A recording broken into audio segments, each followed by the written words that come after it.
आज मैं आपके सामने अपनी फेवरेट एनबीएफसी के बारे में बात करूंगा और इसके बिजनेस की गहराई के बारे में भी बात करी जाएगी। ध्यान से समझना, बड़ा इंटरेस्टिंग बिजनेस है।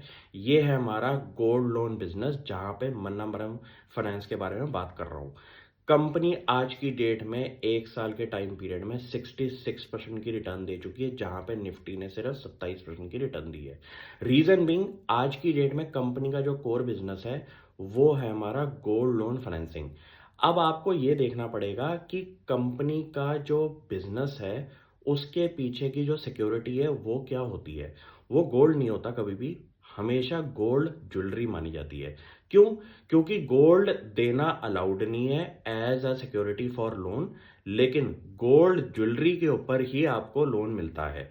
तो आपको ये समझ में आ गया कि कोई भी महिला अपने हस्बैंड को अपने बिजनेस या फिर कोई family emergency, health care emergency, कोई भी इमरजेंसी की वजह से अपनी घर की ज्वेलरी अगर देती है फॉर लोन रिक्वायरमेंट, तो ये एक ऐसा साइकोलॉजिकल इम्पैक्ट क्रिएट करता है इंडियन सोसाइटी के अंदर। क्योंकि कोई भी महिला अपनी ज्वेलरी अपने हाथों से कभी छोड़ेगी नहीं, क्योंकि वो उनके लिए बहुत ज़्यादा स्ट्रेटेजिक इंपॉर्टेंस भी रखता है और इमोशनल वैल्यू भी रखता है। यहाँ पे पूरा का पूरा बिजनेस मन्नपरम फाइनेंस का खड़ा हुआ है। क्यों? क्योंकि ये गोल्ड लोन फाइनेंसिंग करते हैं और सिर्फ गोल्ड ज्वेलरी के ऊपर ही करते हैं। यहाँ पे की इंपॉर्टेंट एरिया क्या है कि गोल्ड के प्राइसेस अगर बढ़ रहे हैं तो सिक्योरिटी की वैल्यू भी बढ़ रही है, और स्ट्रेटेजिक इंपॉर्टेंस, इमोशनल इंपॉर्टेंस की वजह से यहाँ पे एनपीए की गुंजाइश बहुत कम रहती है। यहाँ पे जो बिजनेस खड़ा करा है इतने साल के टाइम पीरियड में मनप्पुरम फाइनेंस ने, उसके आपको आफ्टर इफेक्ट्स आज की डेट में 5 साल के टाइम पीरियड में दिखाई दिए होंगे। और यही एक रीजन है आउट परफॉर्मेंस का, कि गोल्ड लोन कंपनी का जो बड़ा है उसके अंदर जो सिक्योरिटी की वैल्यू है वो भी बढ़ी जा रही है, और इमोशनल वैल्यू एस्पेक्ट होने की वजह से यहाँ पे एनपीए की रिक्वायरमेंट बहुत कम रहती है।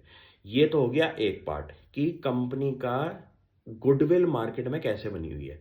दूसरी चीज है कि इनके एवरेज टिकट साइज होते हैं 70,000 से 75,000 की लिमिट के, जहां पे आपके मिडिल क्लास फैमिलीज को कुछ इमरजेंसीज के लिए पैसा चाहिए होता है। एवरेज टाइम पीरियड होता है आपका 2 से 3 महीने का, जहां पे कंपनी अपनी लोन रिकवरी भी कर लेती है और कस्टमर भी खुश रहता है कि उसको एक इंपॉर्टेंट टाइम पीरियड के अंदर, इमरजेंसी के अंदर पैसा मिल गया।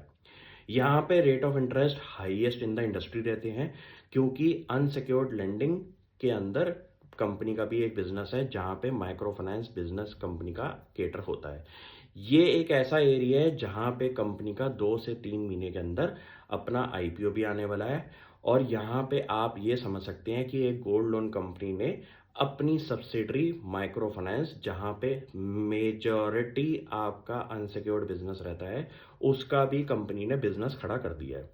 ये एक ऐसा बिजनेस है एनबीएफसी स्पेस के अंदर जहां पे कस्टमर का वॉल्यूम बड़ा होने की वजह से आपका रिस्क जो है वो एडजस्टेड रहता है। आपने ये समझ लिया कि टिकट साइज भी कम है, लोन रिकवरी का टाइम पीरियड भी कम है, और लोन के लिए आपका जो गिरवी सामान रखा गया है वो है गोल्ड ज्वेलरी, उसका भी इंपॉर्टेंस आपके सामने रख दिया।